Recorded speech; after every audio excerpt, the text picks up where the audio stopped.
नमस्कार साथियों, सीईसी गुरुकुल व्याख्यान माला में आपका हार्दिक अभिनंदन। 22 जनवरी 2024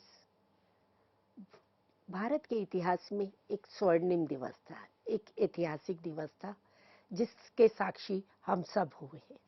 रामलला का प्राण प्रतिष्ठा हुई अयोध्या जी में। केवल रामलला के विग्रह की ही प्राण प्रतिष्ठा नहीं हुई, जन जन के हृदय में राम की प्रतिष्ठा हुई। जन जन का मानस आह्लादित आनंदित हो उठा और सबने वो समय की जो एक कल्पना की हुई थी कि जब श्री रामचंद्र जी 14 वर्ष के वनवास के बाद अयोध्या लौटे तो अयोध्या वासियों की उस समय कैसी आनंद की स्थिति थी, क्या उल्लास था उनमें, कैसे उन्होंने दीप जला करके अपनी प्रसन्नता को प्रकट किया। तो वैसा ही वातावरण, वैसा ही उल्लास, वैसा ही हृदय में स्पंदन भी था, जिससे ज्ञात हुआ कि प्रत्येक जनमानस में कैसे राम समाये हुए हैं, किस तरह से उनकी चेतना है, उनकी आस्था है, विश्वास है। और केवल भारत ही नहीं, पूरा विश्व राममय हुआ और इस तरह से एक चेतना जो है वो हम सबके बीच, हम सबके हृदय के भीतर प्रवाहित हुई। तो ये जो जन जन के मानस में बसने वाले आस्था रूप में, चेतना रूप में राम है, ये राम कौन से राम है? राम एक ही है, तत्वतः तो राम एक ही है, परंतु वे अलग अलग भिन्न भिन्न कैसे दिखाई देते हैं।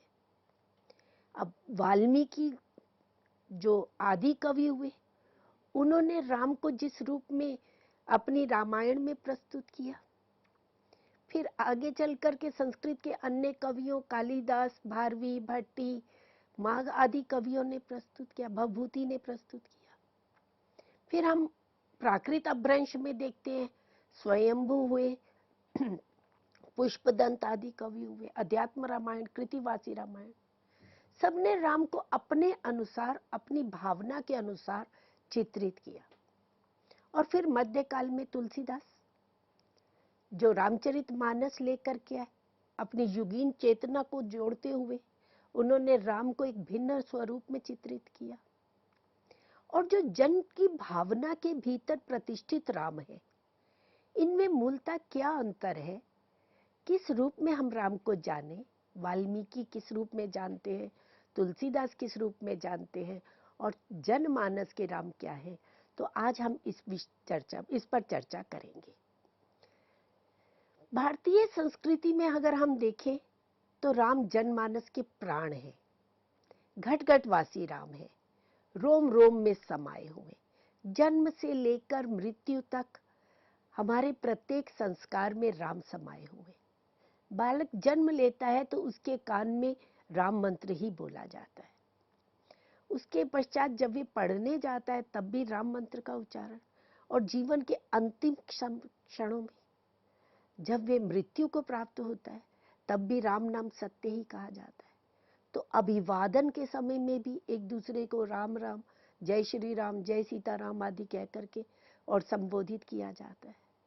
तो राम हमारे रोम रोम में बसे हुए हैं। ये राम मानवीय मूल्यों के मूर्तिमंत रूप है, हमारी भारतीय संस्कृति के उन्नायक रहे। तो ये जो राम, जो ब्रह्म स्वरूप भी है, सच्चिदानंद स्वरूप भी है, जो मानवीय मूल्यों के मूर्तिमान रूप भी है, तो इन राम को हमारे कवियों ने, हमारे साहित्यकारों ने साहित्य में किस रूप से चित्रित किया, ये हम सबसे पहले देखते हैं। सर्वप्रथम आते हैं आदि कवि वाल्मीकि। वाल्मीकि ने रामायण की रचना की। ये आप घटना जानते ही हैं कि किस तरह से महर्षि वाल्मीकि के मन में शोक का भाव जागृत हुआ जब उन्होंने क्रौंच पक्षी युगल का वध होते हुए देखा एक निषाद के द्वारा। तो उनके मुख से अनायास ही निकल पड़ा, मां निषाद प्रतिष्ठाम त्वम गमा शाश्वती समा यत क्रौंच मिथुनाद एकम अवधि काम मोहितम। तो इस तरह से मुंह से जो उच्चारण निकला तो वो शोकः श्लोकत्वम आगता, उनका शोक, उनके हृदय की वेदना जो थी वो श्लोक के रूप में प्रस्फुटित हो गई। और तब वाल्मीकि जी के मन में विचार आया कि ये मैंने क्या प्रस्तुत किया, क्योंकि उससे पहले साहित्य वैदिक संस्कृत में है और ये लोक भाषा में प्रस्फुटित हुई। तो फिर महर्षि वाल्मीकि, जिन्होंने राम काव्य परंपरा को, राम कथा परंपरा को प्रारंभ किया, रामायण के बालकांड में प्रारंभ में ही उनके मन में ये प्रश्न आता है, ये जिज्ञासा होती है कि वे काव्य की रचना करें, क्योंकि उनको ब्रह्मा जी से प्रेरणा मिली काव्य रचना करने के लिए, लोक में, लौकिक संस्कृत में काव्य रचना के लिए प्रेरणा मिली। तो अब उनके मस्तिष्क में एक ये प्रश्न उठता है कि वे कैसे पात्र को, किस चरित्र को अपने काव्य का नायक बनाएं। कौन ऐसा है जो इस सारे संसार में सबसे अधिक धर्मशील है, सत्य प्रतिज्ञ है, दृढ़ व्रत है, जिसका चरित्र ऊंचा है, जो सभी के द्वारा सराहनीय है, सभी के द्वारा अनुकरणीय है। तो ऐसा कौन सा चरित्र है? तो बालकांड के प्रथम सर्ग के दूसरे ही श्लोक में वो नारद जी के समक्ष अपनी ये जिज्ञासा रखते हैं। वे कहते हैं, कौन वस्मिन संप्रथम लोके गुणवान कश्च वीर्यवान, धर्मज्ञश्च कृतज्ञश्च सत्यवाक्यो दृढ़व्रता, चारित्रेण च को युक्ता सर्वभूतेषु को हिता, विद्वान क समर्थश्च कश्चैक प्रिय दर्शना, आत्मवान को जित क्रोधी, द्युतिमान को अनसूयका, कस्य विन्यति देवाश्च, कस्य बिभ्यति देवाश्च जात रोषस्य संयुगे। अर्थात सांप्रतम लोके, इस लोक में कौन ऐसा गुणी है, कौन ऐसा वीर्यवान है, वीर्य से संपन्न है, शक्तिशाली है, कौन ऐसा धर्मज्ञ, धर्म के मार्ग पर चलने वाला है, कृतज्ञ, दूसरे के उपकार को मानने वाला, स्वीकार करने वाला है, सत्य प्रतिज्ञ है, अपने व्रत पर, प्रतिज्ञा पर दृढ़ रहने वाला है। कौन ऐसा इस संसार में चरित्र है जो चरित्रवान है, जो सब प्राणियों के हित की इच्छा जिसके मन में है? ऐसा कौन विद्वान समर्थ व्यक्ति है? ऐसा कौन है जिसको देख करके शत्रुओं के मन में भी और मित्रों के मन में भी प्रेम का भाव जागृत होता है? प्रियदर्शी है, जो आत्मवान, जिसने अपनी इंद्रियों को संयमित किया हुआ है, क्रोध को विजयी कर लिया है, जो अलौकिक द्युति, प्रतिभा से, दिव्यता से संपन्न है, और जो ईर्ष्या द्वेष भाव से रहित है, और जिससे युद्ध में क्रोध आने पर जिसके पास देवता भी जिससे भयभीत होते हैं। तो ऐसा कौन सा चरित्र है जिसको मैं आधार बनाकर, जिसको मैं नायक बना करके अपने काव्य की रचना करूं? तो ये वाल्मीकि नारद जी से पूछते हैं। तो वहां फिर नारद जी उनके समक्ष इक्ष्वाकु वंश का वर्णन करते हुए प्रभु राम के विषय में कहते हैं। वे कहते हैं, राम ही ऐसा चरित्र है जो बुद्धिमान भी है, नीति संपन्न भी है, वाक्पटु भी है, और शत्रुओं को भी जो विजयी कर लेने वाले हैं। तो फिर वहां वे राम की विभिन्न गुणों का वर्णन करते हैं, उनकी प्रशंसा करते हैं। 8वें श्लोक से लेकर के और 15वें श्लोक तक फिर वो निरंतर राम के गुणों का, उनकी महिमा का महिमा मंडन करते हैं। एक दो श्लोक हम आपके सामने रखते हैं। नारद जब जो उत्तर देते हैं कि इक्ष्वाकु वंश प्रभवो रामा नाम जनई श्रुता, नियतात्मा महावीर्यो द्युतिमान धृतिमान वशी, कि जो इक्ष्वाकु वंश में उत्पन्न हुए हैं, रघुवंशी कहलाते हैं, इक्ष्वाकु के वंश के कहलाते हैं, और उनका समाज किस नाम से वे जाने जा रहे हैं? राम के नाम से जो जाने आ जाते हैं। नियत आत्मा, जो संयमी है, महावीर, अत्यधिक शक्ति संपन्न है, द्युतिमान, अलौकिक दीप्ति से युक्त है, धृतिमान, धैर्यवान है, वशी, संयमी है, बुद्धिमान, नीतिमान, वाग्मी, श्रीमान, शत्रु निर्वण, विपुलांशो, महाबाहु, कंबुग्रीवा, महाहनु।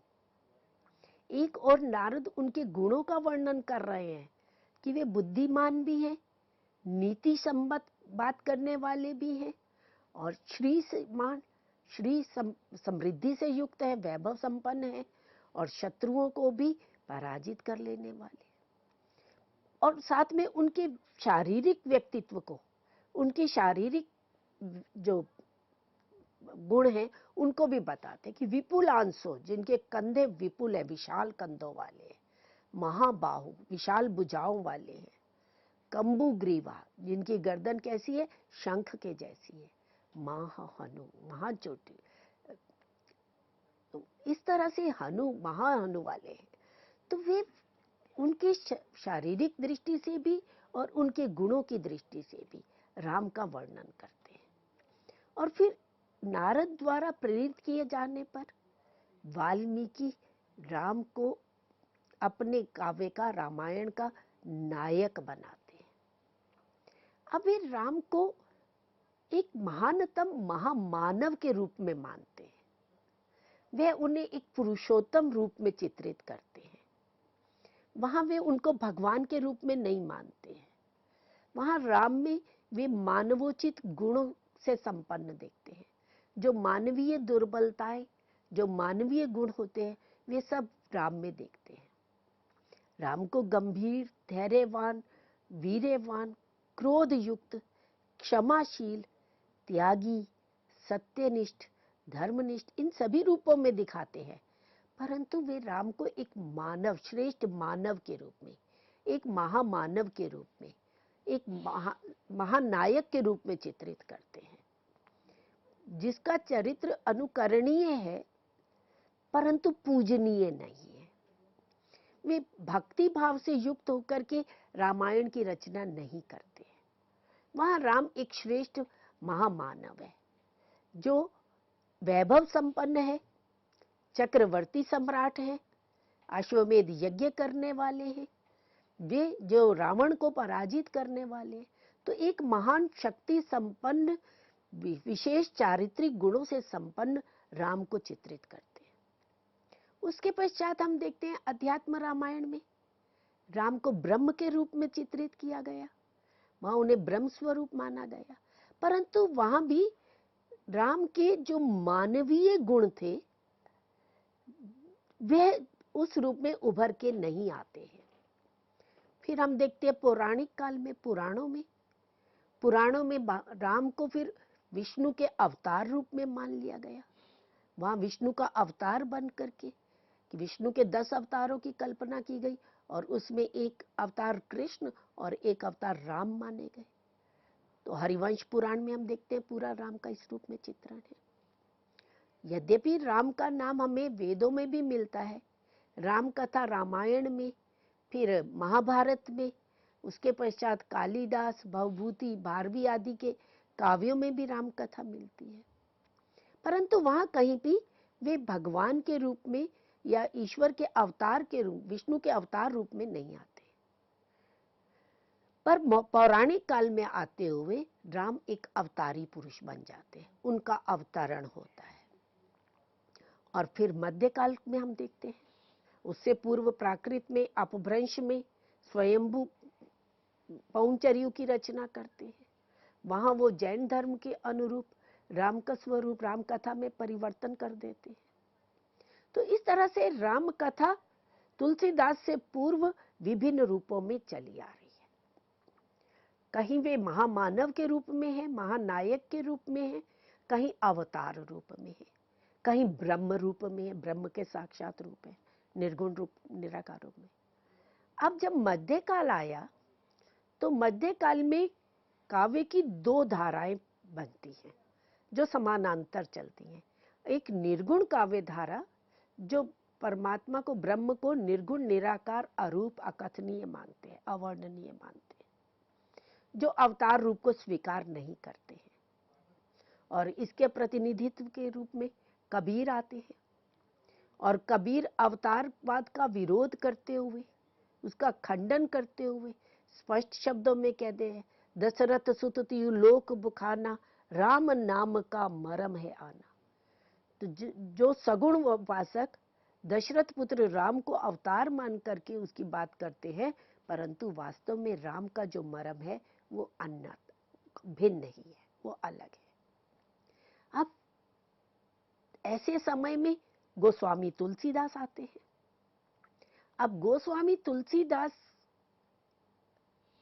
के सामने पूरी एक राम काव्य की परंपरा है, एक राम के विभिन्न रूपों का एक परंपरा है, चरित्र का, जिसमें वे देखते हैं कि राम महानायक के रूप में भी है, ब्रह्म रूप में भी है, अवतारी रूप में भी है, और एक और निर्गुण उपासक उसका खंडन भी कर रहे हैं, उसका विरोध भी कर रहे हैं, और जो लोक भावना थी, एक लोक मानस में राम की जो छवि बैठ गई थी, उस छवि को कहीं धूमिल करने का प्रयास कर रहे हैं।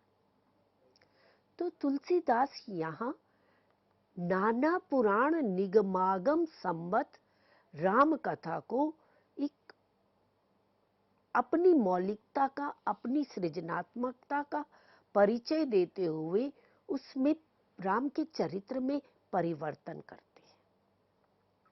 इससे पूर्व जब वाल्मीकि ने राम का वर्णन किया तो वाल्मीकि जी राम को गांधीर्य में समुद्र के समान मानते हैं, धैर्य में हिमालय के सदृश मानते हैं, वीर्य में विष्णु सदृश मानते हैं, प्रियता में, सौंदर्य में वे उन्हें चंद्रमा सदृश मानते हैं, क्रोध के समय वे उन्हें कालाग्नि, स्पष्ट कालाग्नि रूप मानते हैं, और उनकी जो क्षमा भावना है उसकी तुलना वे पृथ्वी से करते हैं, और उनका जो त्याग है, जिस तरह से उन्होंने अयोध्या के राजपाट को पूरा त्याग दिया अपने पिता की आज्ञा का पालन करने के लिए, तो त्याग में उन्हें कुबेर कहते हैं, और सत्य पालन में, दृढ़ प्रतिज्ञा में विद्वितीय धर्म, धर्म के साक्षात रूप। तो इस तरह से राम के विभिन्न गुणों की चर्चा वे करते हैं, पर राम को एक महान पुरुष के रूप में, एक महामानव के रूप में ही मानते हैं, और उस रूप में रामायण की रचना भी करते हैं। पर फिर तुलसीदास के सामने पूरी एक जो राम कथा की एक परंपरा थी, राम का एक चरित्र था, तो वहां फिर राम के चरित्र को निर्गुण और सगुण दोनों के मध्य समन्वय करते हुए एक नवीन रूप में प्रस्तुत करते हैं, उन्हें एक अलग ही छवि प्रदान करते हैं। तुलसी के राम की अब हम बात करें तो तुलसी के राम ज्ञानियों के लिए ब्रह्म स्वरूप है। जैसा अध्यात्म रामायण में राम को ब्रह्म स्वरूप कहा गया, उपनिषदों में ब्रह्म स्वरूप है, पर वहां ब्रह्म निष्क्रिय है, निश्चेष्ट है।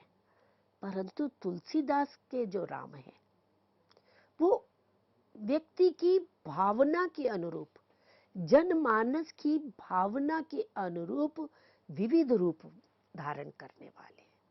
उनका स्वरूप वैविध्य से युक्त है। जाकी रही भावना जैसी, प्रभु मूरत देखी तिन तैसी।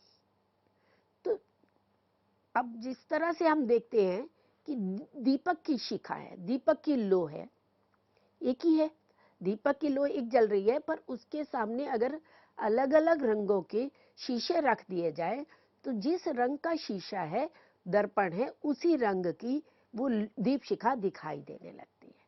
दीप शिखा तो एक ही है, परंतु भिन्न भिन्न रंग के दर्पणों के समक्ष आने पर भी भिन्न भिन्न रूप में दिखाई देने लगती है। उसी तरह से तत्वतः सैद्धांतिक रूप में राम एक ही है, परंतु मनुष्य की जनमानस की भावना के अनुरूप वे भिन्न भिन्न दिखाई देते हैं। इसीलिए तुलसीदास जब राम का चरित्र चित्रित करते हैं तो वे ज्ञानी जनों के लिए, तो उन्हें ब्रह्म स्वरूप कहते हैं।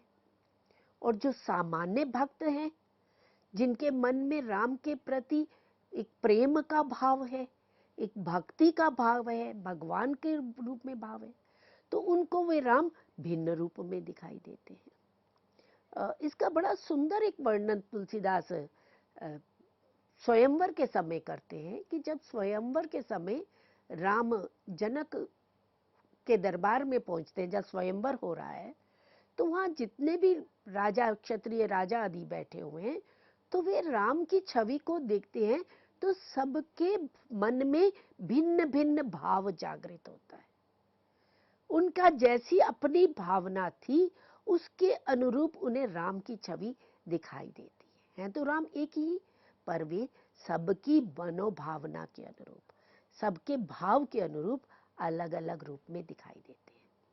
और इसीलिए राम जो है वो ज्ञानियों के लिए साक्षात ब्रह्म स्वरूप है कि राम स्वरूप तुम्हार वचन अगोचर बुद्धि पर, अविगत अकथ अपार, नेति नेति नित निगम कह।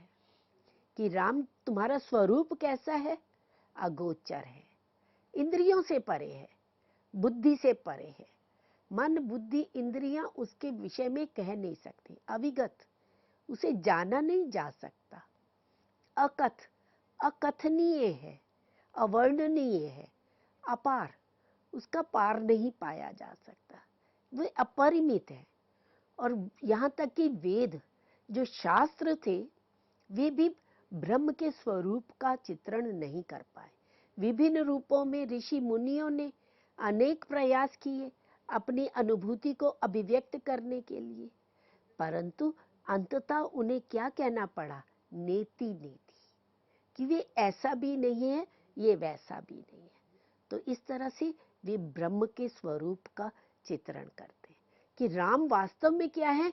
सच्चिदानंद दिनेसा, नहीं तह मोह निसा लवलेसा, कि वो सत्य चित्त आनंद स्वरूप है और वहां मोह रूपी अंधकार का लेश मात्र भी नहीं है।